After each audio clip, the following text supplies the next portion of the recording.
coltiner la question... Ah oui, il faut que je me mette... Oui, parce que sinon, on ne t'entend pas. Je suis désolée.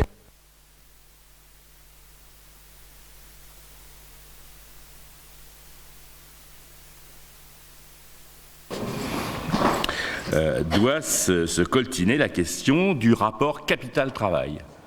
Rapport capital-travail, et peut-être pour être plus précis, la question du capital lui-même, puisque le capital n'est pas une chose, hein. On a tendance à transformer le capital en une chose, mais le capital, c'est un rapport social. Et je vais aborder ce problème sous un aspect très précis, donc en partant du concept de travail mort. C'est un concept, ce concept de travail mort, qui joue un rôle important dans la pensée de Marx, et il s'oppose tout naturellement au travail vivant. Et dans l'opposition travail mort, travail vivant, réside certainement un des nœuds les plus importants de la critique que Marx fait de l'économie politique en général. Alors en premier lieu, je vais essayer de repérer quels sont ces lieux où Marx spécifie clairement le concept de travail mort. On essaiera de voir ensuite son caractère opératoire, en tant qu'il permet de donner une unité à toute une série d'analyses que Marx présente souvent de façon un peu éclatée. Et puis enfin, nous essaierons de voir qu'à partir de ce concept de travail mort, se développe chez Marx la pensée d'une nécessité, d'une révolution sociale qui subvertisse tous les rapports sociaux capitalistes. Alors il y a d'abord chez Marx tout un registre de métaphores qui renvoient au vivant et à la mort. Et puis entre les vivants et les morts, on rencontre, qu'on peut aussi s'en douter, des spectres, des revenants, dont Jacques Derrida avait entrepris la recension dans un livre de 1993 intitulé justement « Spectre de Marx ». En nous tenant au livre 1 du Capital, nous pouvons repérer quelques-unes de ces métaphores, et puis nous verrons que ce sont loin d'être seulement des métaphores. Tout d'abord, c'est dans la distinction entre capital constant et capital variable que Marx va poser cette opposition entre le travail vivant et le travail mort. Qu'est-ce que Marx appelle capital constant ? Il introduit cette notion au moment où il essaie de comprendre ce qu'est le mouvement du capital et comment, dans son mouvement, le capital peut s'accroître, c'est-à-dire comment un certain capital A investi va ressortir à l'autre bout du cycle sous une forme que Marx appelait A', c'est-à-dire dans laquelle il y aura un petit delta A d'augmentation. Comment ça se fait ? Comment le capital peut-il engendrer du capital dans son propre mouvement ? Et dans cette analyse, Marx montre que quand le capital est investi dans la production, il peut se diviser en deux parties, et la première de ces parties, c'est ce qu'il appelle le capital constant, qui est composé des machines, des matières premières. Dans les concepts de Marx, il distingue d'un côté les objets du travail, c'est-à-dire les matières qui vont être travaillées dans le processus de production, et d'autre côté les moyens de travail, c'est-à-dire les machines et tout ce qui va avec. Et pourquoi est-ce qu'il l'appelle constant ? Parce qu'il dit, voilà, dans le processus de production, cette partie du capital, machines, matières premières, etc., au fond, elle ne porte aucune valeur additionnelle. À la sortie, dans le produit fini qui sort du processus de production, on doit retrouver intégralement ce capital constant investi, mais il n'y a pas de raison qu'il y en ait plus. À la limite, par exemple, s'il n'y avait que du capital constant, si on imagine par exemple une entreprise qui fonctionnerait uniquement avec des machines, dans laquelle il n'y a pas une minute, une seconde de travail humain qui est dépensé, eh bien, la valeur du produit serait égale strictement à la somme des valeurs du capital constant, c'est-à-dire des machines, des matières premières, etc. Et au fond, il n'y aurait pas de profit. On va voir ça, c'est une chose extrêmement intéressante, ça. Le capital constant, il ne s'accroît pas dans la production. On le retrouve sans modification dans la marchandise qui sort de la production. L'autre partie, pour Marx, c'est ce qu'il appelle capital variable. Et le capital variable, c'est là que les choses deviennent intéressantes. Le capital variable, c'est ce qui correspond à la valeur de la force de travail. Parce que pour mettre en mouvement ces moyens de travail qui vont façonner des objets de travail, eh bien, il faut de la force de travail. Force de travail vivante, et cette force de travail,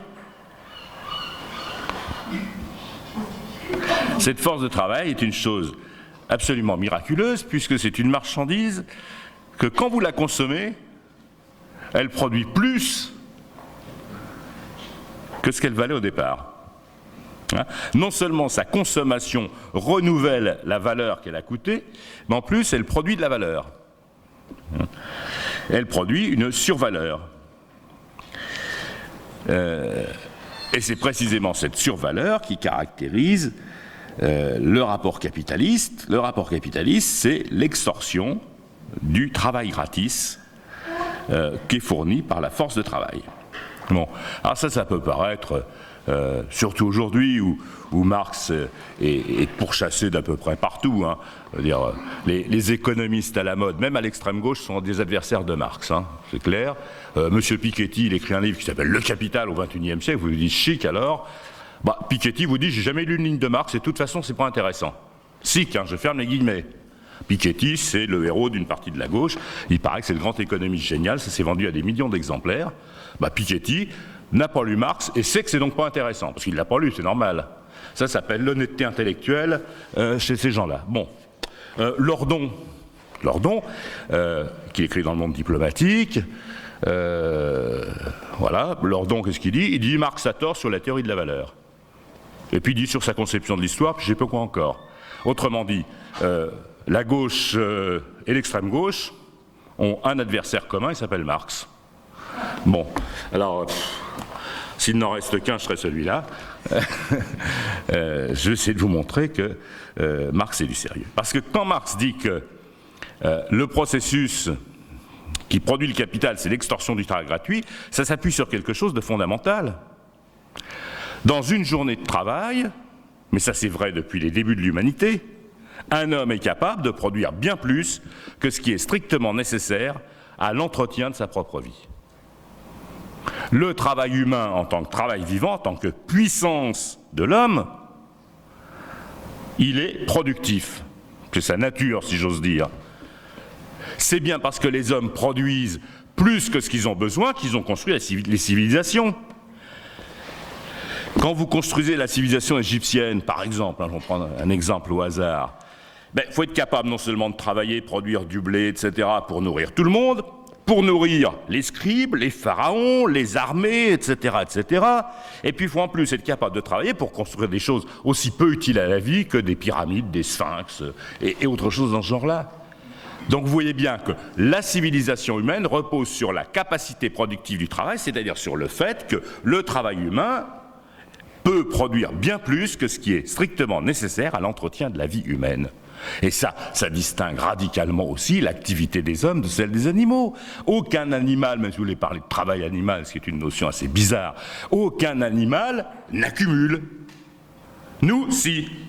La preuve, nous vivons dans un monde et dans une nature que nous avons complètement transformée et dans laquelle, d'ailleurs, le travail humain est devenu une véritable force géologique. Hein, c'est pour ça que certains auteurs disent que nous sommes entrés dans l'ère de l'Anthropocène. L'ère géologique de l'homme. Voilà. Qu'est-ce que c'est que le capitalisme? C'est ce système dans lequel ce surtravail, qui a toujours existé, qui a été approprié de diverses manières dans toutes sortes de sociétés, ce surtravail est accaparé par le capital. Voilà, c'est ça le mode de production capitaliste, c'est rien d'autre.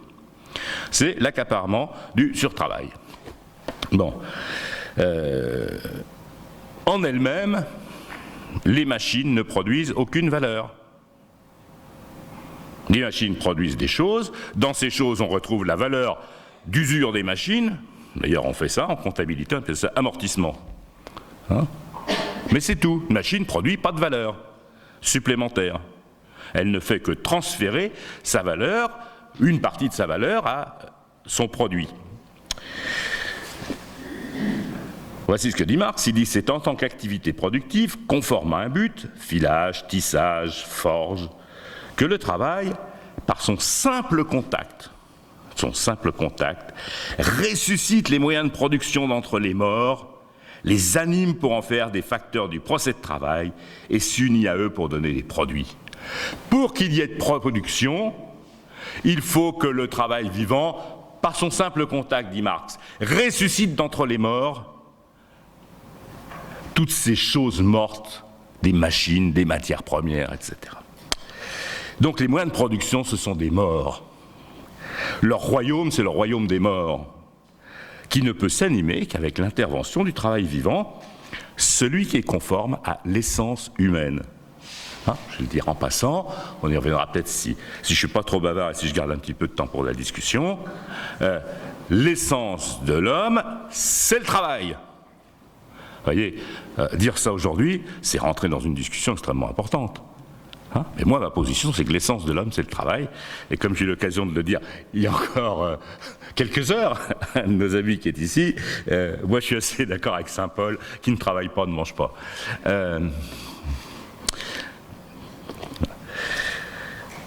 Donc, c'est le travail humain qui anime ces choses mortes. Hein, et le travail humain, c'est l'activité qui est conforme à une fin. Il y a quelque chose qui est essentiel dans le travail humain. D'un point de vue scientifique, tout ce qui se passe dans la vie obéit à un système de causalité. Les événements antérieurs déterminent les événements postérieurs sans qu'il y ait de plan. Ce qui introduit de la finalité dans la vie, c'est le travail. Parce que le travail est essentiellement une activité finalisée. Il y a une téléologie fondamentale du travail. Hein, Michel Henry l'appelle téléologie vitale. Alors, on va essayer d'aller un petit peu plus loin. Qu'est-ce que c'est que ce capital variable qui est l'équivalent, la valeur de la force de travail? Alors, ça se présente comme une avance que fait le capitaliste pour acheter de la force de travail. Il paye en monnaie, par exemple, une journée où il va employer un travailleur. Cette monnaie elle-même, elle n'est pas quelque chose d'arbitraire. Cette monnaie, elle n'est aussi que la représentante d'un quantum déterminé de travail objectivé, dit Marx. Voilà. Elle représente aussi du travail, Marx dit coagulé ou cristallisé. Voilà. La marchandise est son équivalent en argent, mais l'argent est d'abord une marchandise. C'est une marchandise un peu spéciale. Bon, je ne vais pas faire une conférence sur la monnaie chez Marx. Rien que ça mériterait d'être développé et d'y inviter tous les étudiants en économie et tous les professeurs d'économie pour leur apprendre un petit peu quelque chose sur cette question. Hein, voilà. La marchandise ou son équivalent en argent, c'est simplement du travail objectivé. C'est du travail qui prend maintenant une forme morte, une chose qui est ici présente. Et qui s'oppose, logiquement, même si Marx ne dit pas toujours des choses comme ça, à l'activité subjective. Qu'est-ce que c'est que le travail? C'est l'activité subjective, parce que pour travailler, il faut y mettre du sien. Hein, il faut que le produit de son travail préexiste déjà idéalement dans la conscience du travailleur. Donc c'est une activité subjective qui produit de l'objectivité. Et le travail, c'est un mode d'être, une manifestation de la puissance personnelle du travailleur, c'est-à-dire de l'homme en général. Alors Marx résume ça, il dit « Dans le procès de production proprement dit, c'est la force de travail en action qui prend la place des, alors il dit 90 livres avancés, du travail vivant qui prend la place du travail mort, une grandeur mobile, celle d'une grandeur au repos, une grandeur variable, celle d'une grandeur constante. » Voilà, c'est le travail vivant qui anime tout le processus. Et cette opposition du capital variable et du capital constant, c'est bien l'opposition entre le travail vivant, le travail en acte, et ce travail objectivé qui existe maintenant sous cette forme sans vie d'une machine ou d'un produit du travail humain. Voilà. C'est l'opposition du travail éprouvé subjectivement et du travail objectivé, ou encore voilà, je vais prendre les catégories d'Aristote, du travail en acte et du travail en puissance. Quand Marx dit en action, il faut lire ça avec les lunettes d'Aristote, c'est energeia pour Marx. Alors, ce n'est pas une opposition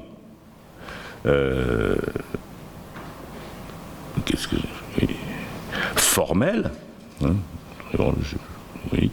Ce n'est pas une opposition de catégorie formelle, tout ça, ce n'est pas un jeu où on va mettre en œuvre, histoire de flirter avec la logique de Hegel, par exemple, en mettant en jeu des catégories comme objectif, subjectif, en puissance, en acte, etc.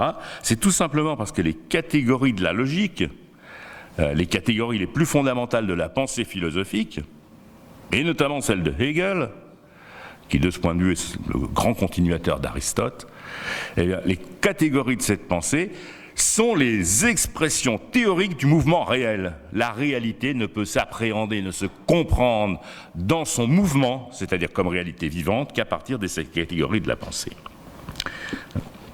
Voilà. Alors, cette opposition entre travail mort, travail vivant, etc., ça n'est pas une opposition, une contradiction économique. On n'est pas en train de faire de l'économie ici. Je crois qu'il faut bien le comprendre. On n'est pas en train de faire de l'économie. La plupart des marxistes pensent qu'ils ont fait une économie marxiste. Il me semble que c'est une erreur. C'est de toute autre chose dont il s'agit. C'est Michel Henry qui a été, sans l'avoir voulu toujours, un de mes maîtres, qui en souligne la portée. Il dit « L'opposition du capital variable et du capital constant n'est pas l'opposition économique décisive, tout simplement parce qu'elle n'est pas économique. Parce qu'elle différencie de façon radicale, dans la réalité même, l'élément vivant de l'élément mort. » Voilà. Et du point de vue de la production capitaliste, c'est-à-dire du point de vue du capital, l'ensemble du processus va apparaître comme un processus d'auto-valorisation de la valeur. Voilà. Le capitalisme, c'est ça, valorisation de la valeur. J'ai une certaine somme A, eh ben je dois avoir A', puis ce A' au tour suivant, il doit faire A seconde, etc., etc. La dynamique même d'ailleurs de ce processus, c'est l'accumulation illimitée. La vie du capitalisme, c'est ça. Tant que l'accumulation peut se faire, le capitalisme se porte bien. Alors, les économistes appellent ça croissance. Alors, avec des tas de modifications et des tas de difficultés concernant le calcul, mais au fond, ce que les économistes retraduisent dans le mot croissance, avec des indicateurs comme le PIB, etc., c'est tout simplement, est-ce que l'accumulation du capital se poursuit ou pas ? Bon, soit dit en passant, si la dynamique même du système, c'est l'accumulation illimitée du capital, vous voyez tout de suite que c'est impossible. Tout simplement. Pour qu'il n'y ait pas de chômage, il faudrait qu'on ait 3% de croissance par an. 3% de croissance par an, ça veut dire qu'on double la production au bout de 20 ans.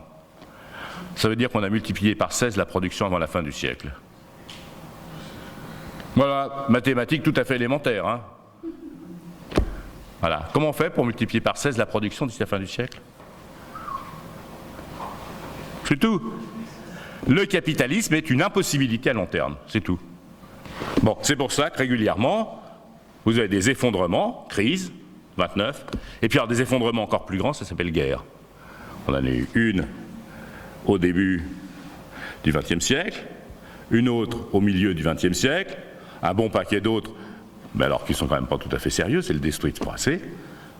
Et puis comme par hasard, ils sont tous en train de remettre quelques sous dans la machine, et les dépenses d'armement sont en train de remonter en flèche partout. Parce que c'est de ça dont il s'agit. Bon. Alors, valorisation de la valeur, et il faudrait que ce processus puisse se poursuivre éternellement. Et que ce processus apparaisse comme la valorisation de la valeur, c'est l'illusion propre de l'investisseur. L'investisseur, il dit « mon argent travaille ». Bon, évidemment, vous n'avez jamais vu d'argent travailler, vous êtes comme moi. L'argent ne fait rien. Mais l'investisseur pense que l'argent travaille. Et l'investisseur, il a exactement ce point de vue qu'Aristote dénonçait, qui est le point de vue de la grammatistique. Aristote oppose l'économique, qui est l'activité en vue de la satisfaction des besoins, et la crématistique, c'est l'accumulation de la richesse. L'argent qui produit de l'argent. Et Aristote dit c'est absolument contre nature une chose pareille. L'argent ne peut pas faire des petits comme un père enfante des enfants.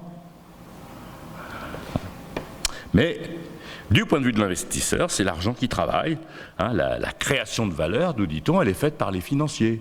Elle n'est pas faite par les gens qui travaillent. C'est les financiers qui créent de la valeur, paraît-il. Voilà.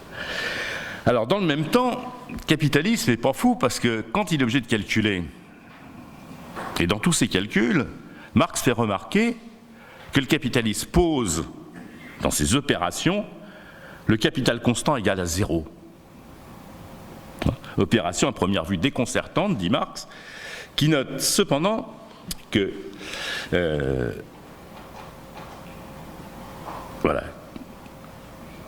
que les capitalistes la pratiquent couramment pour évaluer leurs gains. Voilà. Tout ce que j'ai dépensé, matières premières, intrants, etc., je mets ça égal à 0, puis je vais regarder ce qui reste. Bon. Alors évidemment, il n'y a pas de production sans machines, sans matières premières, etc., mais du point de vue de l'analyse, ce n'est pas le plus important. Voici ce que dit Marx. Il dit, pour que le capital variable fonctionne, donc pour que le travail soit mis en mouvement, il faut que du capital constant soit avancé dans les proportions correspondantes, selon le caractère technique du processus de travail.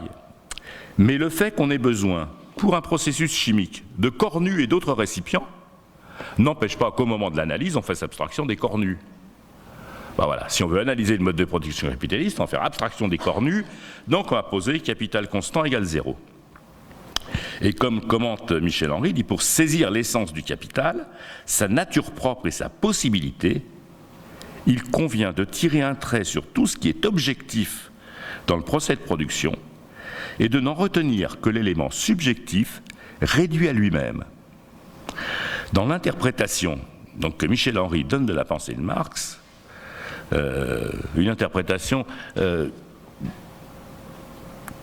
qui se fait sous le signe d'une maxime de Michel Henry. Michel Henry dit le marxisme est l'ensemble des contresens faits sur Marx. Donc ça nous éloigne des lectures classiques de Marx. L'économie, elle est fondamentalement conçue comme l'aliénation de la vie. L'économie, en tant qu'elle désigne le lieu de l'objectivité, s'oppose à la vie, car la vie, elle est essentiellement subjective. Objectivement, la vie n'a aucune définition.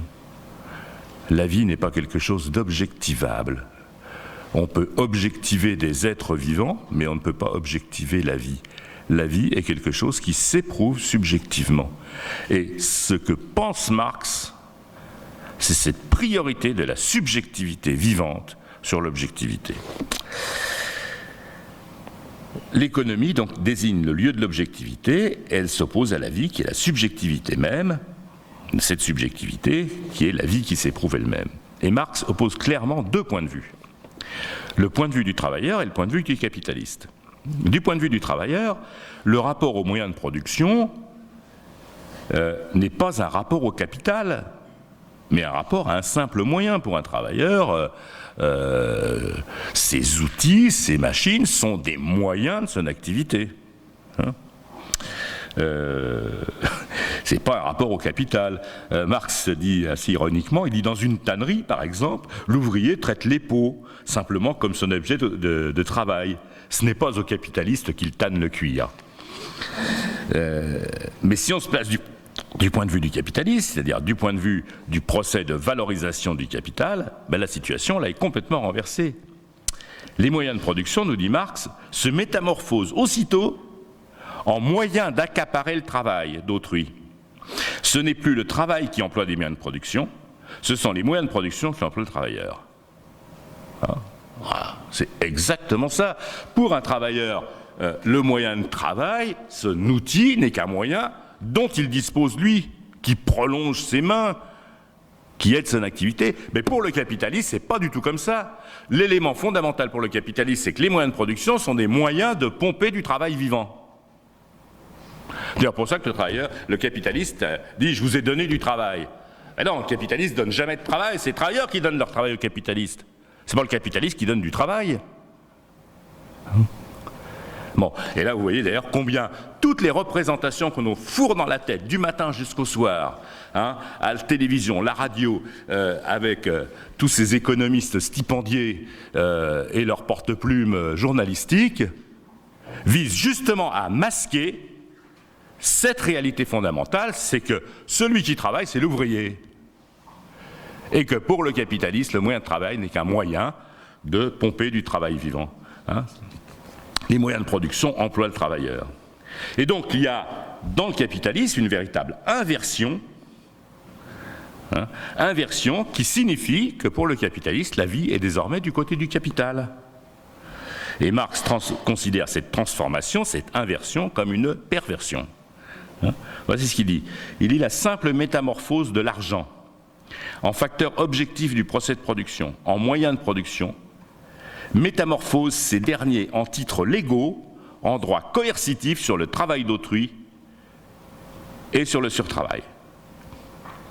On montrera, pour conclure par un exemple, comment cette inversion qui caractérise en propre la production capitaliste, comment cette perversion même du rapport du travail mort au travail vivant, de la valeur à la force créatrice de valeur, se reflète dans la conscience des crânes capitalistes.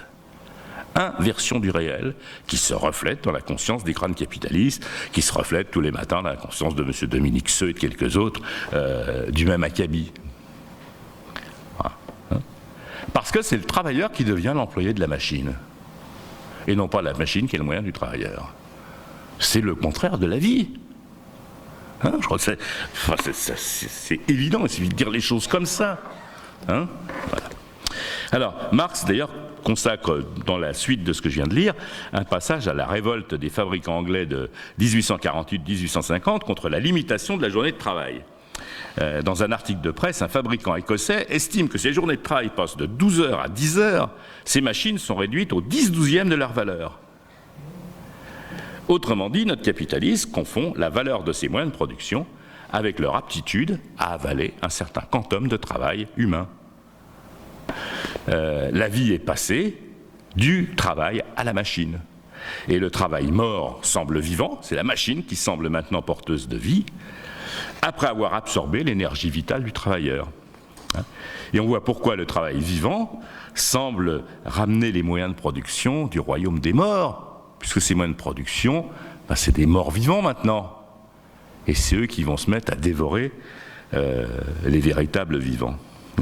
Cette inversion et cette perversion du rapport entre le travail mort et le travail vivant n'intervient d'ailleurs pleinement que lorsque les moyens techniques lui donnent toute son extension, c'est-à-dire lorsque le machinisme, et notamment les machines automatiques, font leur entrée dans l'industrie. Alors ici, il faudrait revenir sur l'analyse précise du passage de la manufacture à la fabrique, et comment on est passé de ce que Marx appelle la soumission formelle à la soumission réelle du travail au capital. Dans la manufacture, vous mettez les anciens corps de métier, comme ils existaient auparavant, mais tous ensemble sous un même toit, sous un même chef. Mais le mode de production n'a pas été changé. C'est encore du mode de production artisanal, mais avec un seul patron.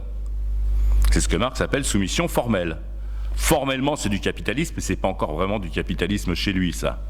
Et c'est seulement avec la fabrique, c'est-à-dire la division des métiers autour des machines-outils, avec la possibilité d'un entraînement central des machines, avec l'introduction des machines à vapeur, etc., qu'on va passer de la soumission formelle à la soumission réelle du travail au capital.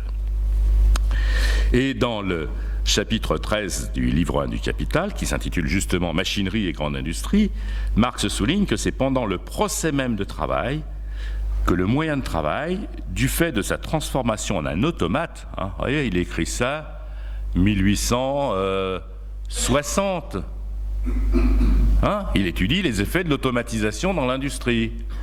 Voilà. Alors il paraît que ceux qui s'occupent de ça aujourd'hui sont des gens nouveaux et modernes, qui ont des idées nouvelles. Ils auraient dû lire Marx.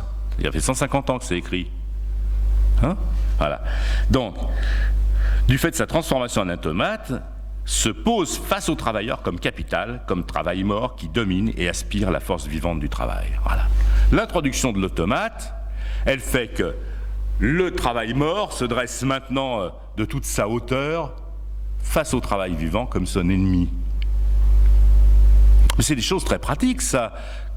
Hein, je ne sais pas, ça ne doit plus être comme ça, mais il y a quelques années, j'avais vu que sur certaines chaînes chez Renault, les gens prenaient des tôles, les mettaient sous l'emboutisseuse, appuyaient sur un bouton, la presse tombe, ça vous formait, je ne sais pas, une aile de 4 ailes, ou quelque chose comme ça, et ensuite on la retire, on passe à la suivante. Alors déjà, vous avez ce fameux travail automatique, hein, voir Charlie Chaplin, etc. Et puis, le problème, c'est que, de temps en temps, avec la fatigue, les gars oubliaient leurs mains. Boum, l'emboutisseuse descend, main broyée. Alors évidemment, ça arrête les machines. Des fois, il y avait des mauvais coucheurs à l'époque qui s'appelaient des ouvriers syndiqués, qui se mettaient à faire grève. Tout ça, c'est très mauvais. On avait trouvé un truc très bien. On attachait les mains avec une espèce de corde, et quand l'emboutisseuse redescend, si le gars n'est pas retiré sa main, la corde lui tirait la main. Et vous voyez bien là que le travailleur est devenu l'employé de la machine. C'est pas la machine qui prolonge les forces du travailleur, c'est le travailleur qui prolonge la machine. Et la machine devient bien l'ennemi du travailleur. Hein? Voilà. Bon. Et on voit clairement combien la technique, de ce point de vue, est inséparable des rapports sociaux. Hein, la position du travailleur par rapport au moyen de travail qui est la machine découle du fait que cette machine n'est non pas le moyen du travailleur, mais l'instrument par lequel le capital pompe le travail vivant. Inversement, sans une technique adaptée, d'ailleurs, la domination du capital sur le travail et l'inversion du rapport entre travail mort et travail vivant ne peuvent pas être achevées. De ce point de vue, le capitalisme est ultra technique, le capitalisme est moderne, le capitalisme est révolutionnaire. Il ne cesse de révolutionner le mode de production précisément pour accroître son emprise sur le travail vivant. Alors par là, on pourrait éliminer un certain nombre de thèses, celles qui distinguent par exemple les forces productives, dont la science et la technique, qui seraient neutres en quelque sorte, et finalement assez bonnes en elles-mêmes, et puis d'un autre côté des mauvais rapports de production capitaliste qui seraient à rejeter. Hein.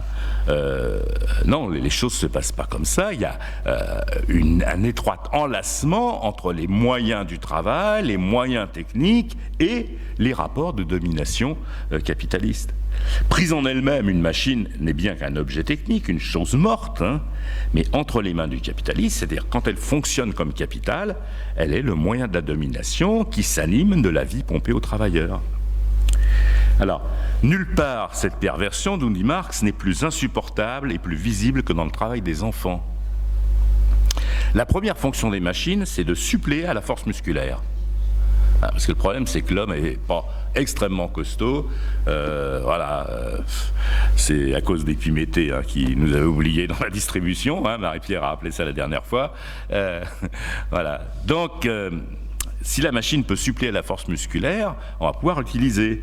Et les machines ont d'abord servi à faire ça, à mettre les enfants au travail. La première fonction de la machine, ça a été de mettre les enfants au travail, puis accessoirement les femmes aussi. Hein. C'est-à-dire tous ces travailleurs qui n'ont qu'une force musculaire insuffisante. Et Marx compare souvent le capital à Shylock, vous savez, l'usurier de la pièce de Shakespeare, Le Marchand de Venise, Shylock qui réclame sa livre de chair. Et Shylock, le Shylock capitaliste, il aime tout particulièrement la chair tendre des enfants. Et si la machinerie révolutionne de fond en comble la médiation formelle du rapport capitaliste, c'est pour la raison suivante, nous dit Marx, sur la base de l'échange marchand, la première condition préalable était que le capitaliste et le travailleur se fissent face l'un à l'autre en tant que personnes libres, en tant que possesseurs de marchandises indépendantes, l'un d'argent et de moyens de production, l'autre de force de travail, mais à présent le capital achète des mineurs ou des demi-mineurs.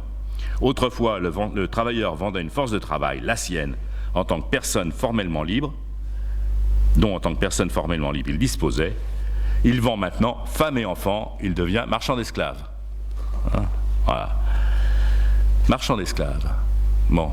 Vous voyez que Marx n'était pas un enthousiaste du travail des femmes, hein, soit dit en passant. Eh bien oui. Parce que pour les capitalistes, la mise au travail des femmes, c'était un moyen d'augmenter la production de valeur, tout simplement. Et d'ailleurs, dès que les luttes ouvrières ont permis d'arracher des augmentations de salaire, ça a été le cas au lendemain de la Première Guerre mondiale, puisque les événements avaient fait que le nombre de travailleurs avait sérieusement diminué. Donc, il suffisait de se mettre en grève pour obtenir une augmentation de salaire. Même parfois, il suffit de dire on va peut-être se mettre en grève pour l'obtenir, dans les années 19, 20, 21. Eh bien, dès que les salaires ont augmenté, et ils ont augmenté sérieusement à ce moment-là, les femmes sont rentrées chez elles.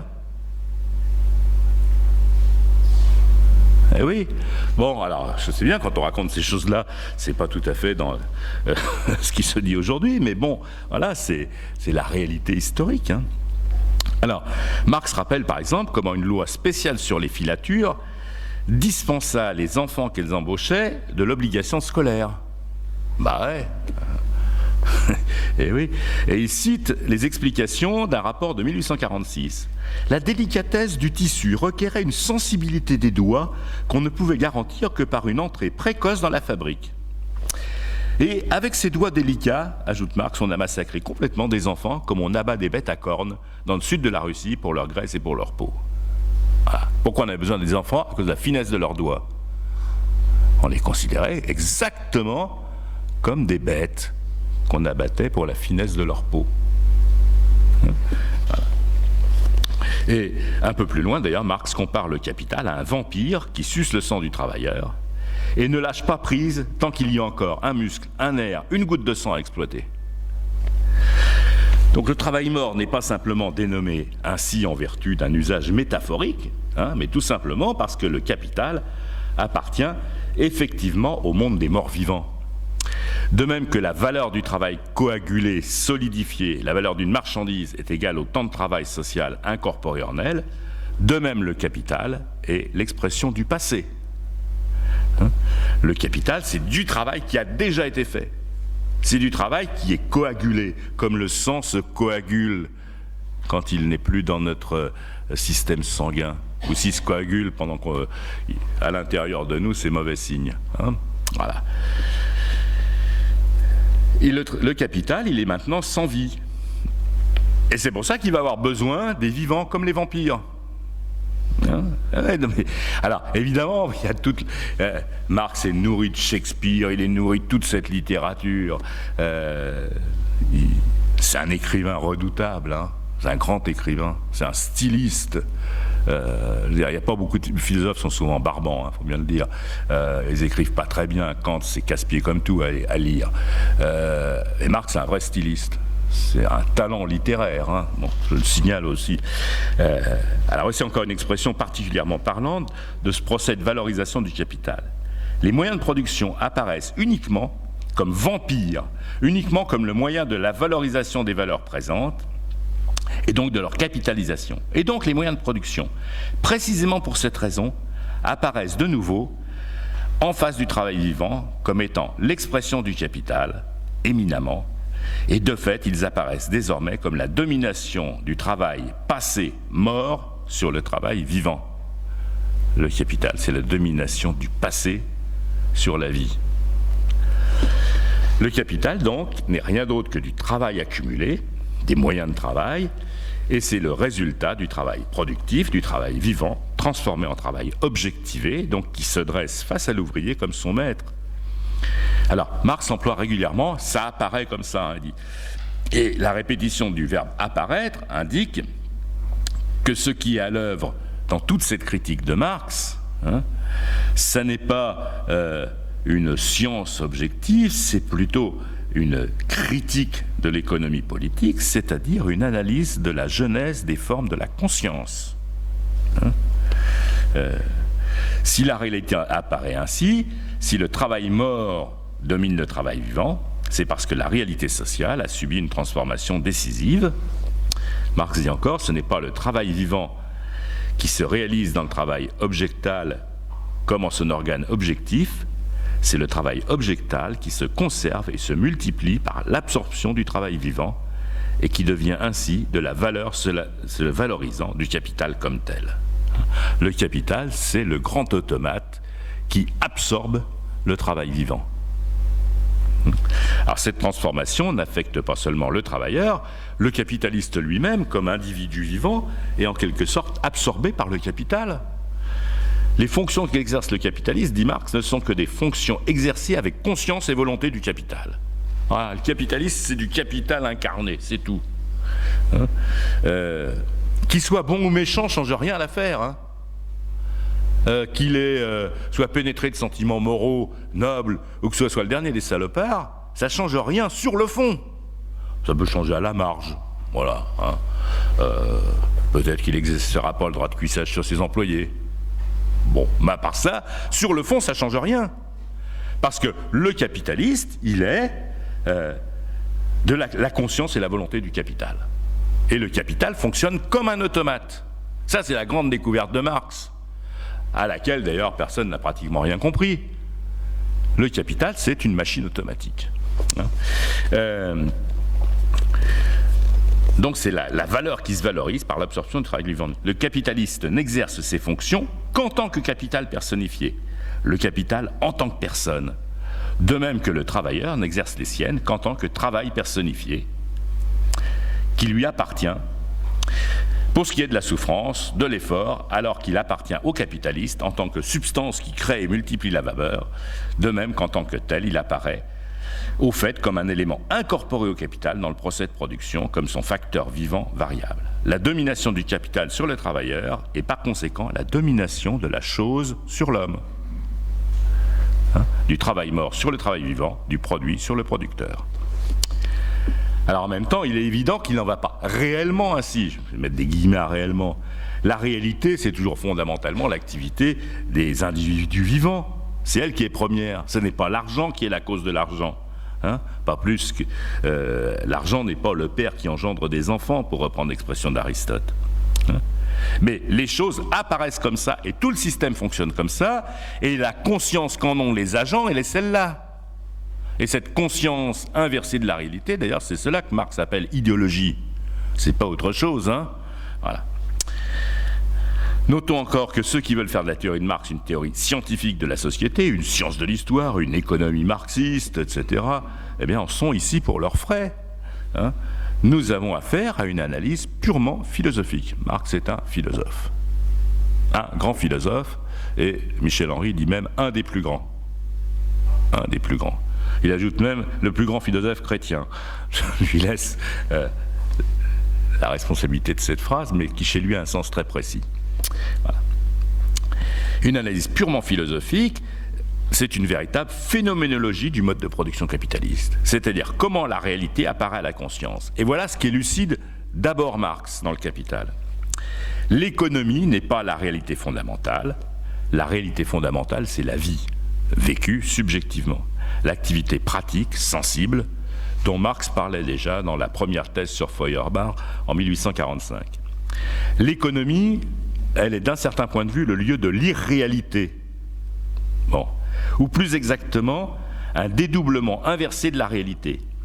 Elle est le lieu où les êtres vivants apparaissent comme des choses et où les choses sont douées de vie.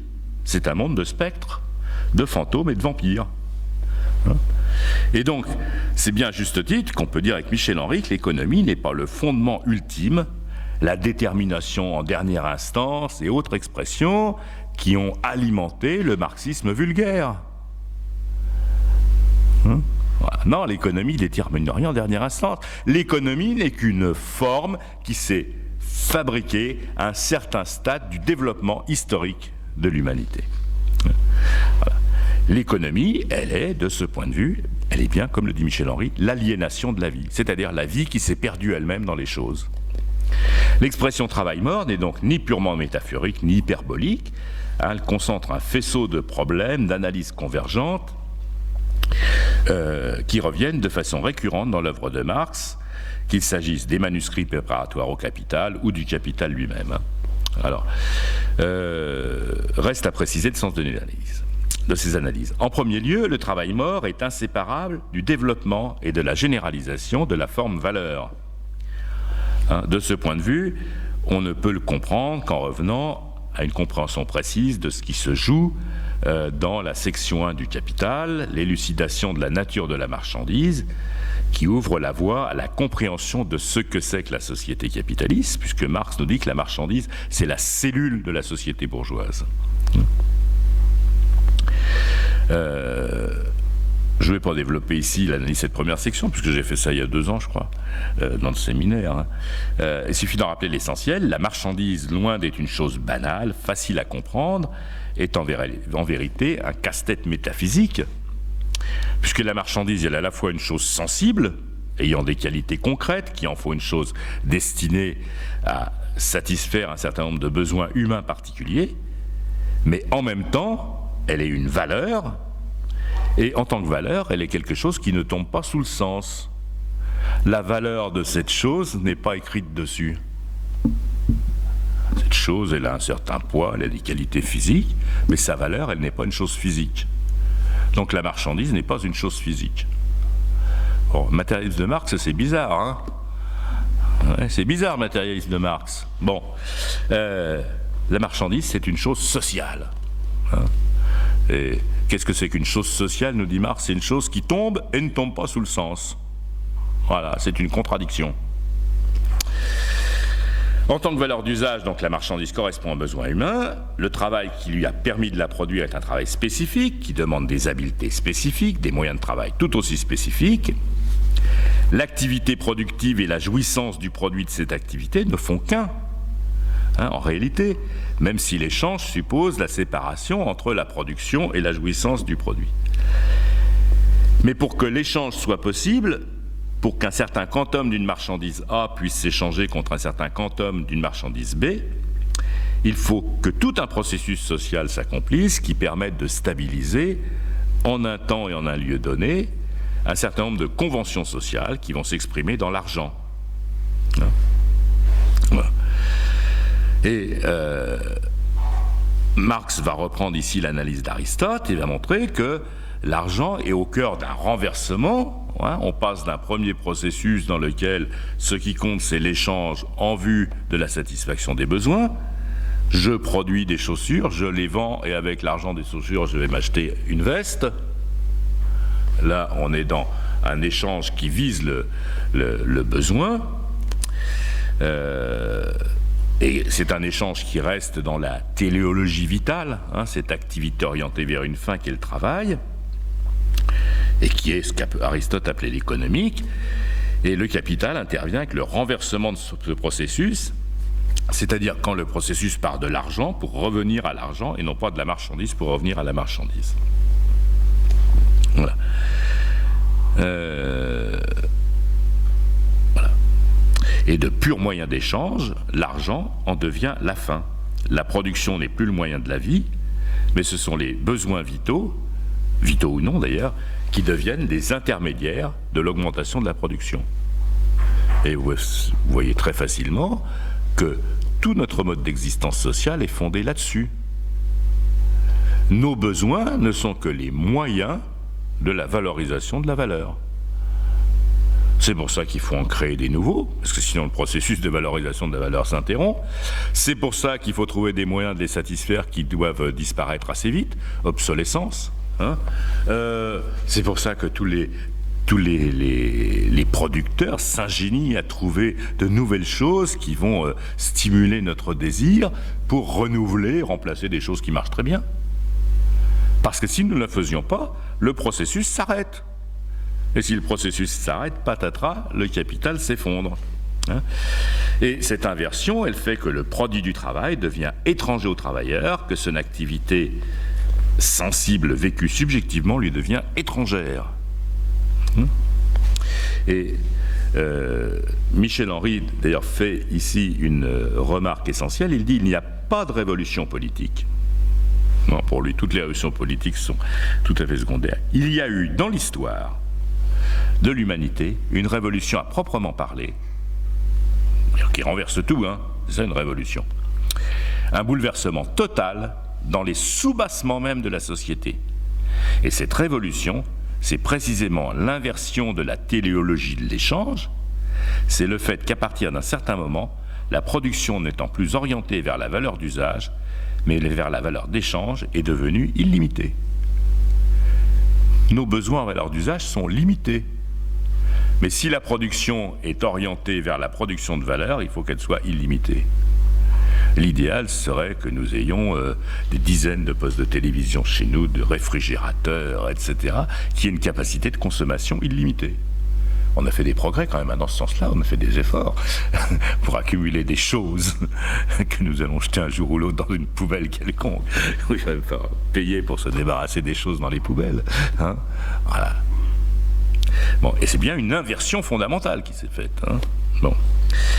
De ce point de vue, les slogans un peu creux du genre « sauvons la planète », les bavardages écologistes, hein, excusez-moi, décroissants, puis toute cette logorée sur le développement durable, tout cela n'a aucun sens dès lors qu'est oublié, caché, refoulé la question fondamentale de la valeur et du développement illimité qu'elle implique.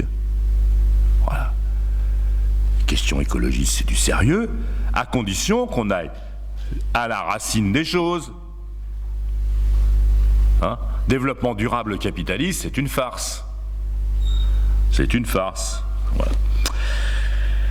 Alors, dans la mesure où cette activité individuelle subjective était liée indissolublement au producteur, avant le mode de production capitaliste, elle fondait sa propriété.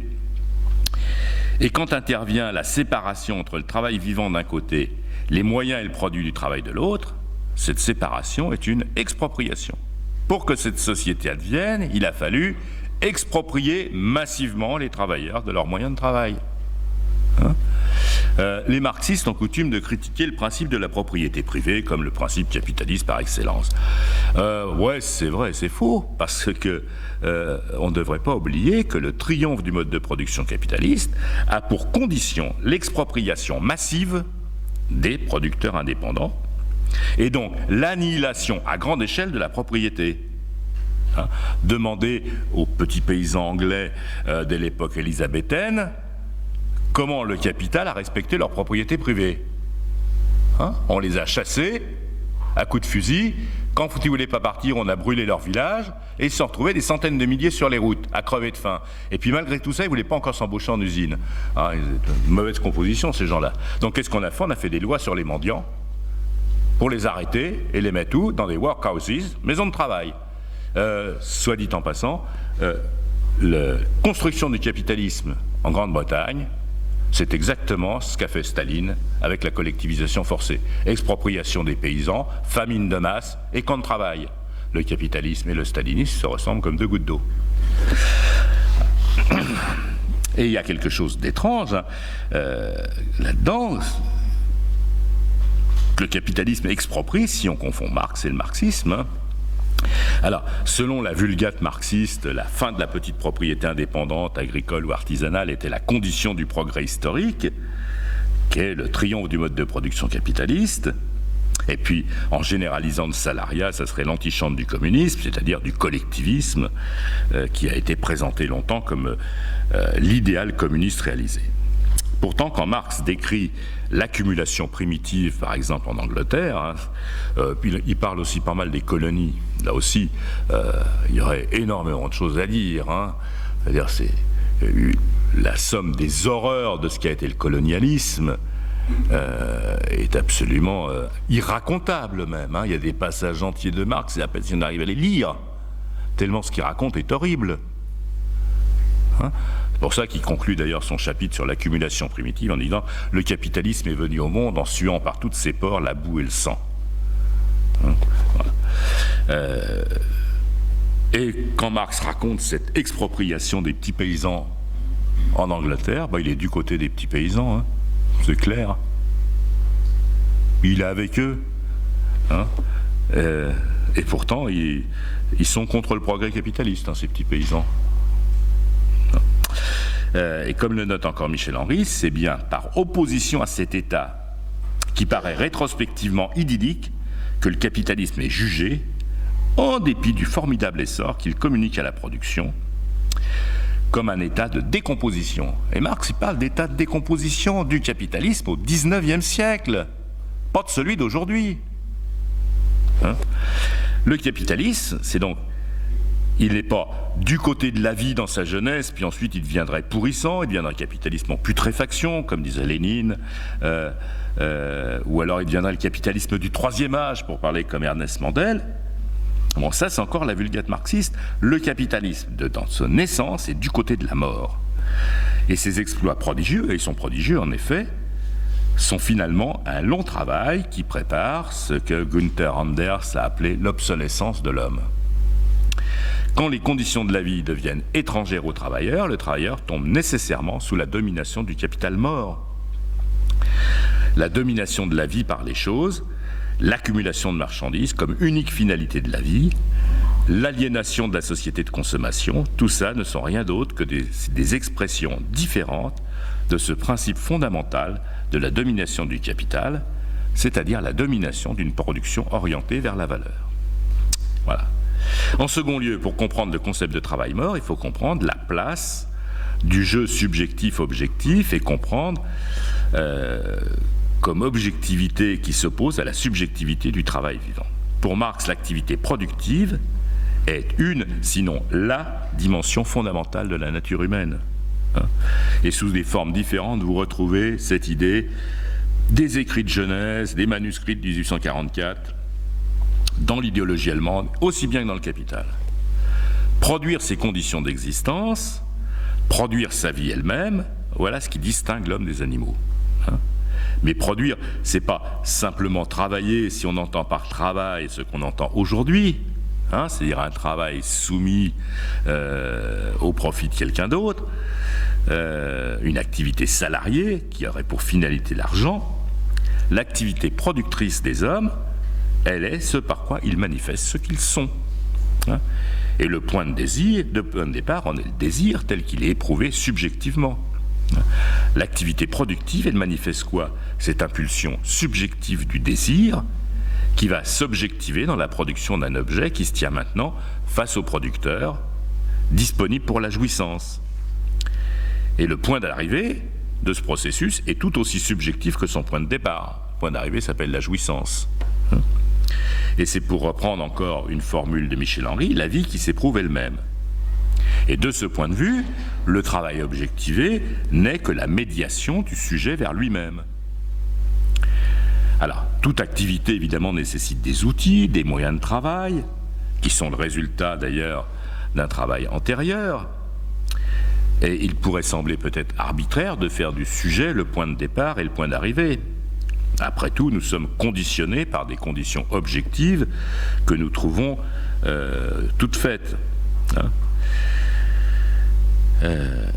Mais toutes ces conditions objectives ne sont au fond que du travail amassé. Le travail amassé, l'expression est de David Ricardo, et Marx corrige en disant travail objectivé. Et la condition d'existence du capital, c'est au fond la condition d'existence de toute production. Et le mode de production capitaliste, cependant, n'est qu'un des modes de production possibles. Il y a d'autres modes de production possibles. Et Marx montre que justement, ce que font les économistes, c'est de faire abstraction du but de la production et d'essayer de présenter le capitalisme comme étant le seul mode de production possible, le mode de production naturel. L'astuce, dit-il, c'est que si tout capital est du travail objectivé, servant de moyen à une nouvelle production, tout travail objectivé servant de moyen à une nouvelle production n'est pas du capital. Le capital est conçu comme une chose et non comme un rapport. Voilà, grande erreur des économistes, le capital est conçu comme une chose. Parce que non, le capital est un rapport. Et non seulement c'est un rapport, mais c'est encore un processus dans les différents moments duquel il ne cesse d'être un capital. C'est pourquoi on ne peut parler du travail objectivé en général, puisque dans n'importe quel mode de production, il y a toujours des moyens de travail présupposés nécessaires pour la suite du moyen de production. Il s'agit de parler du travail objectivé dans le cadre des rapports sociaux, où il ne s'agit pas seulement de faire circuler de la valeur, mais de la multiplier. Voilà. La question de la valeur constitue, de ce point de vue, le point focal de l'analyse de Marx. Et soit dit en passant encore, beaucoup de gens disent « Ah ouais, c'est embêtant la question de la valeur », parce qu'effectivement, si vous lisez la section 1 du Capital, c'est de la philosophie pure et dure. Voilà, il vaut mieux avoir quelques notions d'Aristote et de Hegel pour comprendre ce que Marx est en train de dire là-dedans. Alors évidemment, les économistes qui ne font pas de philosophie trouvent ça étrange comme texte, et ils s'y reconnaissent pas. Donc, beaucoup d'économistes marxistes ont dit « Oh, si on laisse tomber ça de côté, Voilà, c'est par exemple Althusser qui fait l'introduction à une des éditions du livre 1 du Capital, qui dit sautez la première section. Mais revenez-y si vous avez le temps plus tard. Erreur, c'est la première section qui contient tout. Voilà. Cette question de la valeur est donc la question fondamentale. Et c'est elle qui nous permet de comprendre que travail objectivé et travail mort sont pour Marx deux expressions équivalentes. Alors, je reviens un instant sur cette notion de valeur. La valeur, ça n'est pas du temps de travail en tant que tel. La valeur, c'est du temps de travail coagulé, ou du temps de travail objectivé. Et en cherchant ce qui s'oppose au capital, Marx est amené à poser l'antagonisme entre le travail comme subjectivité et le travail objectivé. La seule chose qui diffère du travail objectivé, c'est le travail non objectivé, c'est-à-dire encore en train de s'objectiver du travail en tant que subjectivité. Voilà, donc c'est bien simple, hein. Le capital, c'est du travail objectivé et s'y oppose la subjectivité. Ou encore, on peut opposer le travail objectivé, c'est-à-dire présent dans l'espace, en tant que travail passé, au travail présent dans le temps. Voilà. Le travail en activité, le travail vivant, c'est du travail qui s'opère dans le temps. Et il s'oppose au travail qui est dans l'espace. Pour autant qu'il est censé exister dans le temps comme travail vivant, il n'est présent qu'en tant que sujet vivant, au sein duquel il existe comme capacité, comme possibilité et partant comme travailleur. Par conséquent, la seule valeur d'usage qui puisse constituer une opposition au capital, c'est le travail. Plus précisément, le travail créateur de valeur, c'est-à-dire le travail productif. Voilà, ça c'est un passage d'une très grande portée, puisque Marx y explique que l'opposition fondamentale qui en quelque sorte travaille, c'est le cas de le dire, le mode de production capitaliste, c'est l'opposition entre l'objectif et le subjectif. C'est pas simplement les travailleurs qui s'opposent au capitalisme parce que les capitalistes ont plein de sous puis ils n'en ont pas. C'est quelque chose qui est bien plus profond que ça. C'est quelque chose qui va aux racines même de l'existence humaine. L'opposition entre ce qui est mort et ce qui est vif. En troisième lieu, ce concept de travail mort nous permet de comprendre ce que Marx entend par travail abstrait. L'échange marchand suppose que toutes les marchandises peuvent être amenées à une mesure commune, exprimée dans un montant en argent. Si on admet cette thèse, qu'appelle la théorie de la valeur travail, que Marx reprend d'ailleurs en bonne partie à Smith et Ricardo, selon laquelle donc la valeur n'est pas autre chose que du temps de travail coagulé, il faut admettre que le travail productif, ou plutôt la somme des travaux productifs différents exigés pour produire par exemple un habit, doit être comparable au travail productif et nécessaire pour produire 20 mètres de toile. Ici je reprends un exemple du Capital, mais on peut prendre ce qu'on veut comme exemple. Ça suppose donc qu'on est capable de faire abstraction des différences quantitatives, des différences qualitatives, de l'habileté, de la pénibilité, de l'intérêt éventuel de tous ces travaux. Ça veut dire que quand on fait l'opération qui ramène tous les produits à leur valeur, on procède à une abstraction au sens vrai de ce terme. Quand on abstrait quelque chose, c'est qu'on a privé cette chose de toutes ses qualités. Abstraites, on les a retirées. C'est ça le travail d'abstraction. Et dans ce travail d'abstraction, toute trace de l'activité pratique sensible, du fait que c'est un cordonnier qui, avec une certaine habileté, a fait des chaussures, alors que le gars qui a cousu une veste a un autre type d'habileté, un autre type de travail, tout ça disparaît parce que 2 paires de chaussures égale un costume. Et que c'est ramené à l'abstraction de la valeur. Et la subjectivité semble ainsi anéantie. Alors ça, c'est pas une simple formule théorique, un bon mot pour philosophe, puisque les catégories théoriques, elles expriment des rapports sociaux, et le travail abstrait, il renvoie à une réalité palpable, celle de la division du travail, son séquencement minutieux par les bureaux des méthodes, dans la production, fordiste jadis, toyotiste aujourd'hui, et même si le travail à la chaîne version les temps modernes de Chaplin a cédé la place à des organisations plus sophistiquées, ça ne change rien à l'affaire. Par exemple, juste à temps du toyotisme, c'est le minutage précis de tous les gestes, de toutes les paroles, la mise en place de procédures qui visent à ce que le travailleur soit occupé continuellement 60 secondes par minute. Et oui, parce que la vieille organisation fordiste, par exemple, on a fait ces calculs, faisait que, en gros, le travailleur n'était pas occupé à travailler effectivement, à dépenser effectivement son énergie pour produire de la valeur pour plus de 45 secondes par minute. Il faut arriver à 60 secondes. En fait, on arrive à 55 secondes. Ça explique, soit dit en passant, que si la durée du travail a diminué, pas partout, aux États-Unis, la durée du travail est supérieure à ce qu'elle était dans les années 30. Si la durée du travail a globalement diminué, l'intensité du travail a augmenté de façon absolument considérable, avec derrière, alors bien sûr, des conditions de travail qui sont bien meilleures, mais en apparence, mais en réalité, le développement de toute une série de maladies professionnelles qui sont liées à cette intensification redoutable du processus de travail.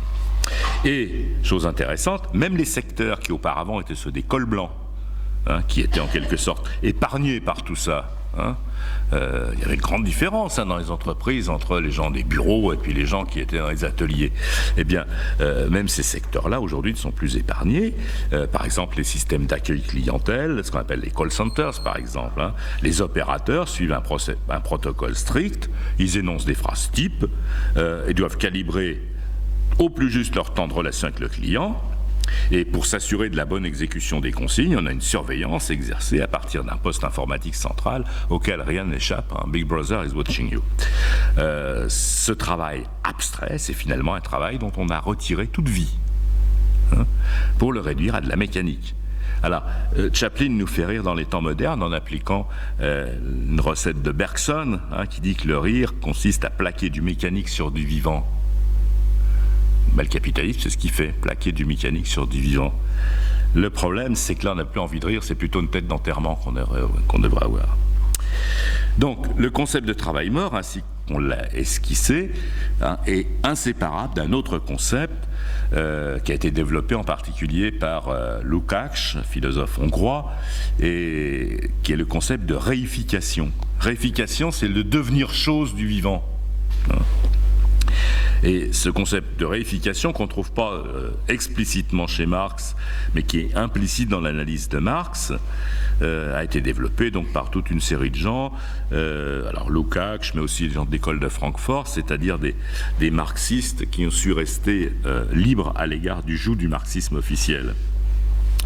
Et pour Lukács, la réification désigne d'abord la colonisation du monde vécu par les représentations imposées par la domination de la valeur. Colonisation du monde vécu.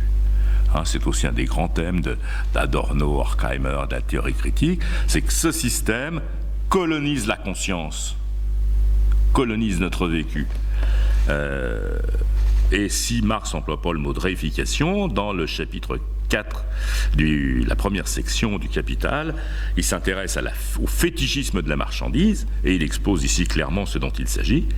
Au sens strict, le fétichisme consiste dans le fait d'accorder une valeur sacrée à un être de notre monde, par exemple, je ne sais pas, la montagne est sacrée, ce bureau est sacré, je ne sais pas, il y a quelqu'un d'important qui l'a touché, donc maintenant il est sacré.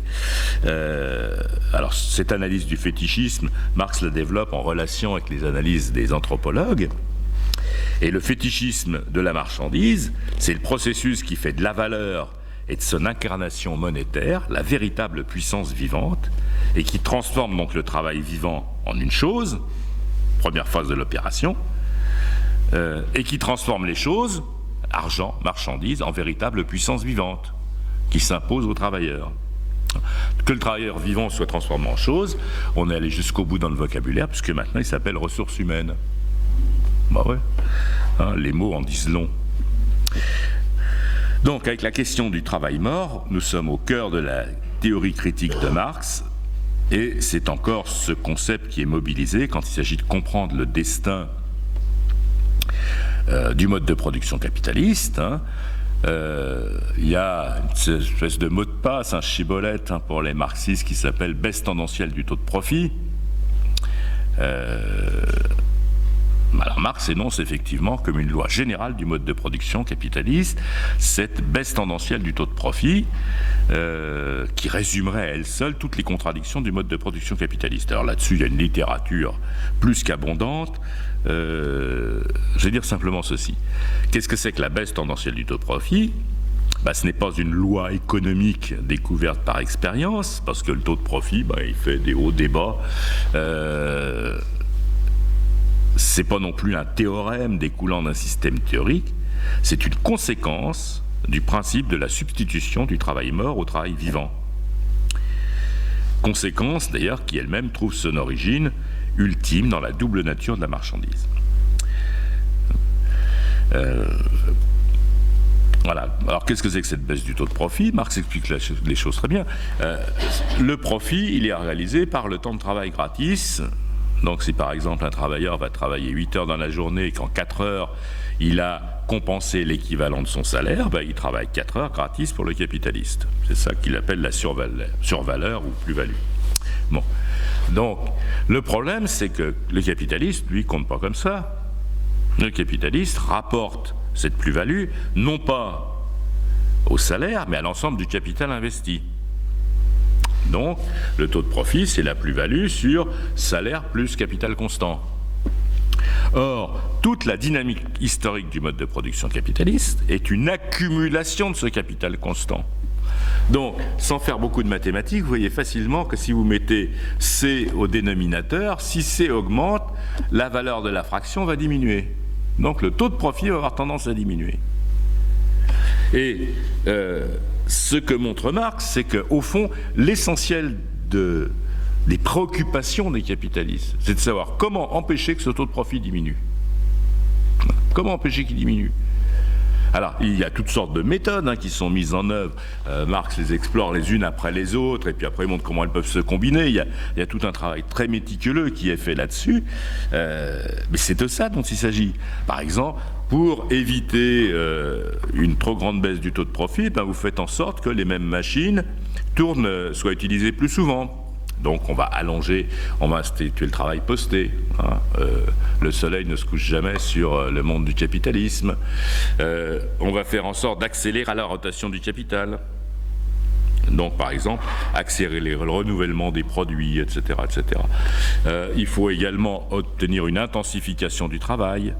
Il faut obtenir éventuellement une baisse de la valeur de la force de travail qui peut être obtenue, par exemple, si vous obtenez une baisse de la valeur des ingrédients nécessaires à la vie ordinaire. Je ne sais pas si, par exemple, admettons qu'on se nourrisse que de pain, parce qu'on est devenu vegan, on se nourrit que de pain, et si vous pouvez faire diminuer de moitié la valeur du pain parce qu'on a fait des gains de productivité terribles, eh bien vous pouvez faire baisser le salaire d'autant. Et donc ça permet de gagner du travail qui sera extorqué en plus. Donc il y a toute une série de choses que Marx analyse en détail, je ne vais pas le faire ici. Alors, cette thèse générale de la baisse tendancielle du taux de profit, elle n'est pas simplement quelque chose qui renverrait à une analyse économique. Parce qu'effectivement, elle est quand même confirmée empiriquement à long terme. Et toutes les grandes périodes de crise, elles arrivent à la suite d'une période de lente baisse du taux moyen de profit. Aujourd'hui, on est dans une période de crise parce que le taux moyen de profit réalisé dans la production est très bas. Voilà. Encore qu'on a donné le CICE aux capitalistes parce que ils ont su en profiter, comme vous avez pu le voir récemment. Mais le taux de profit de l'industrie, j'entends, donc là où on produit réellement de la valeur, est très bas. Par contre, on fait de l'argent avec quoi ? Avec ce que Marx avait déjà analysé, ça s'appelle le capital fictif, c'est-à-dire qu'une bonne partie des revenus du capital aujourd'hui sont en fait l'absorption de revenus anticipés. On anticipe des gains futurs. Moi, c'est ça la spéculation sur les produits dérivés. Le capitalisme par action, c'est ça fondamentalement. Donc ça, empiriquement, cette loi, elle est constatée. Mais ce qui intéresse Marx, c'est pas tellement ça. Ce qui intéresse, c'est de... comment expliquer ça ? Voilà. D'un certain point de vue, la substitution du travail mort au travail vivant, elle est dans la dynamique de l'histoire. Pourquoi ? Parce que plus nous produisons de choses, plus nous avons de machines pour nous aider, plus forcément il y a de travail objectivé qui devrait être à notre service. Et ça, en soi, c'est pas du tout une mauvaise chose. Hein, voilà. Je sais pas, on fatigue beaucoup moins quand on est aidé par certaines machines. Je sais pas, moi, quand on est paysan, je peux vous garantir que lever des bottes de paille au bout d'une fourche à la main pendant toute une journée, ça vous fait les muscles, hein, surtout quand on est gamin. Bon, voilà. Et quand vous trouvez une machine géniale qui ramasse les bottes de paille et qui les met directement sur la remorque, vous dites vive le progrès. Et donc là, c'est bien le travail mort qui est venu se substituer au travail vivant. Et en ça, c'est un processus naturel, et Marx trouve naturel ce processus. Le problème, c'est que pour les capitalistes, ce processus est une catastrophe. Parce qu'à long terme, il signifie qu'il n'y aura plus de profit, que le profit va disparaître, puisque la part du travail vivant ne va cesser de se réduire. Et donc, vous avez ce paradoxe, c'est qu'en même temps que se produit ce progrès qui devrait alléger la peine des hommes, comme le disait notre camarade Descartes à la fin du discours de la méthode, eh bien, ce progrès ne sert pas du tout à alléger la peine des hommes, il en met une bonne partie en jachère, au chômage, c'est-à-dire qu'il les prive de leur existence humaine, d'un certain point de vue. Hein, en 1848, en juin 48, quand les ouvriers, après la première phase de la Révolution et la proclamation de la République, descendent dans la rue, ils réclament quoi? Le droit au travail. Ils ne réclament pas le droit à la paresse, hein. Et c'est pas parce que le gendre de Marx a écrit le droit à la paresse, de toute façon Marx disait pigeopente de ces deux gendres, le dernier bakuniniste et le dernier proudhonien de France, la peste emporte les deux gendres, disait-il. Bon, c'est vrai parce que la Fargue avec le droit à la paresse, que c'est une bonne revendication, le droit à la paresse. Non, les ouvriers ont commencé à apparaître sur la scène politique dans ce pays en réclamant le droit au travail. Voilà. Bon. Et qu'est-ce que fait le capitalisme? Il les met au chômage. Et ceux qui restent au travail, on accélère, on les pressurise. Hein, Jacques Cotta est venu nous parler la dernière fois du burn-out et puis va nous en parler un petit peu en parlant de la violence sociale là, dans 2 mois. Alors parler un peu de ces choses-là concrètement avec son œil de journaliste. Hein. Voilà. On pressure les gens et on développe des méthodes d'exploitation de plus en plus sophistiquées. Voilà. Et pourquoi? Parce que ce progrès technique qui nous permettrait d'avoir une vie plus agréable, hein, et peut-être de développer des tas de choses que nous n'imaginons pas encore aujourd'hui, développer notre créativité, etc., eh bien, ce progrès est pour les capitalistes une véritable catastrophe. Et en même temps, ils sont obligés de le suivre. Si ils passent leur temps à économiser le temps de travail en le remplaçant par des machines, c'est pas de gaieté de cœur. D'ailleurs, tant qu'ils peuvent obtenir du travail pas cher, ils mettent pas de machines. Hein, la plus grosse entreprise chinoise qui s'appelle Foxconn, qui soit dit en passant est détenue par un Taïwanais, et qui assemble à peu près, voilà, tous ceux qui ont des téléphones portables, des bricoles comme moi, ça vient en général de là. Hein. Cette entreprise, c'est un assembleur d'ailleurs, hein, parce que les composants de base sont encore fabriqués aux États-Unis, les microprocesseurs, tout ça sont américains, mais surtout américains. Et puis les donneurs d'ordre sont alors coréens dans le cas de Samsung, ou c'est Apple, etc.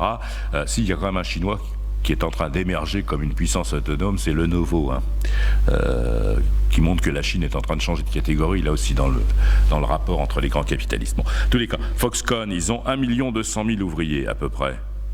C'est une usine très peu automatisée, parce que jusqu'à présent, ils avaient des salaires très bas. Donc on n'a pas intérêt, quand on est des salaires bas, automatisé. Le problème, c'est que ces ouvriers chinois, comme tout le monde, ils font des grèves. Tout ça, le Parti communiste chinois qui marche sur des œufs dans cette affaire, un coup tape, mais d'un autre côté recule, et puis les salaires ont augmenté de façon assez sérieuse en Chine. Et donc Foxconn est en train de se poser la question de remplacer ces ouvriers par des machines, parce qu'ils vont se faire concurrencer par moins cher qu'eux. Donc, pour les capitalistes, c'est pas de la méchanceté, c'est pas parce qu'ils veulent mettre les gens dehors.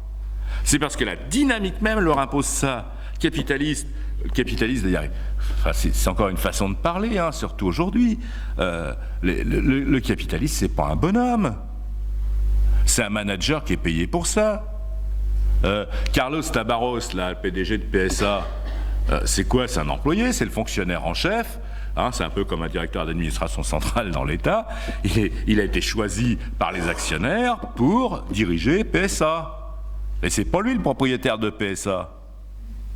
Le propriétaire de PSA, c'est qui? C'est une grosse boîte chinoise, l'État français, la famille Peugeot, et puis toutes sortes de fonds d'investissement, de placement, etc. C'est peut-être une partie d'entre vous sans le savoir. C'est du capital socialisé. Et qui que ce soit, il est confronté à la même logique. Il faut bien que le profit s'accumule. Hein, je l'ai déjà dit, un des principaux investisseurs sur la place de Paris, c'est le fonds souverain de l'État norvégien. Bon, pourquoi? L'État norvégien, en bon père de famille, gère ses ressources, c'est-à-dire les royalties du pétrole, les places, de façon à rétribuer son peuple. Hein. L'État norvégien a fait son boulot d'État. Voilà, il rétribue son peuple. Mais c'est les principaux actionnaires, c'est pas un capitaliste, c'est pas Madame Bettencourt. On amuse la galerie, c'est bien d'un point de vue image du monde, ça. Vous avez les vrais riches, là, Monsieur Arnaud, etc. On fait même de la sociologie des riches, tout ça, et tant de choses sur les riches. Mais ces riches-là, les grandes fortunes de France, c'est 5% de la capitalisation du CAC 40. 5%. C'est presque peanuts. L'essentiel, c'est les investisseurs institutionnels. C'est vos livrets d'épargne que vous avez, parce que vous avez mis 3 euros et je ne vais plus dire 3 francs 6 sous, parce que là je fais vraiment vieux jeu en disant ça. On essaie toujours d'avoir une petite poire pour sa soif, hein, ça c'est normal. Bon, eh ben c'est ça qui est placé, et que les banques réutilisent, utilisent des fonds de placement, etc., etc. Et c'est ça le capital. Voilà. Mais le capital, il fonctionne avec sa propre logique, et sa logique, c'est comment continuer l'accumulation, comment éviter l'effondrement du profit. Voilà. Et c'est ça le fond du problème. Hein, voilà. Bon, je vais laisser toutes les discussions sur la baisse tendancielle du taux de profit. Voilà.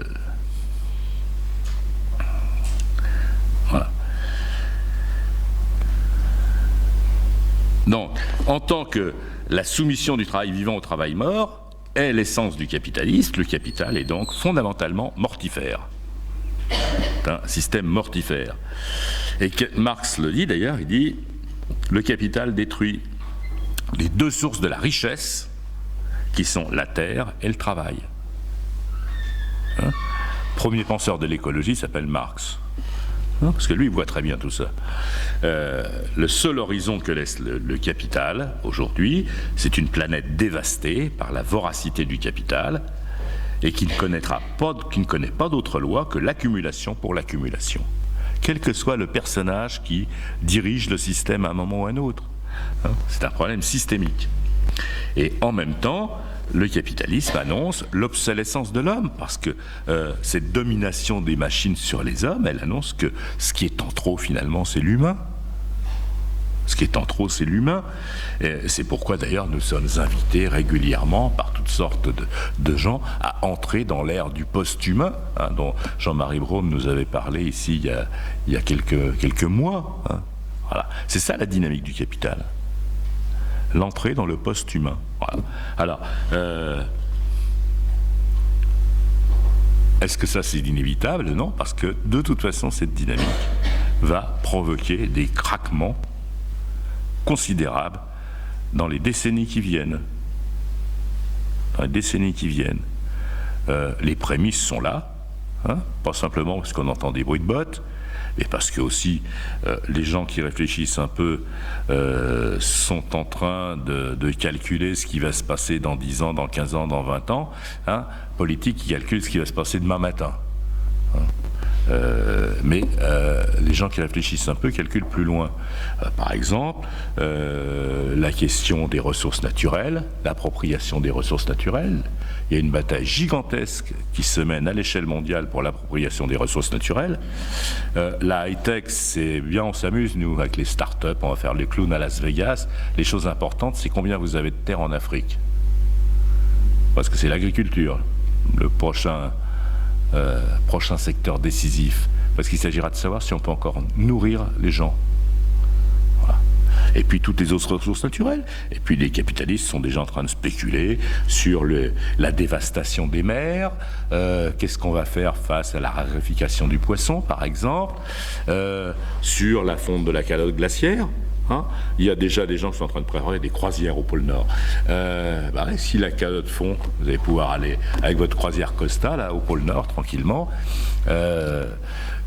Ou, plus intéressant, faire de nouvelles voies navigables. Si vous regardez non pas une map monde à la noix de coco, projection Mercator, mais si vous regardez un vrai globe terrestre, vous voyez que si vous faites passer un bateau qui part de la mer de Chine pour aller à San Francisco, c'est quand même plus facile de le faire passer par le pôle Nord.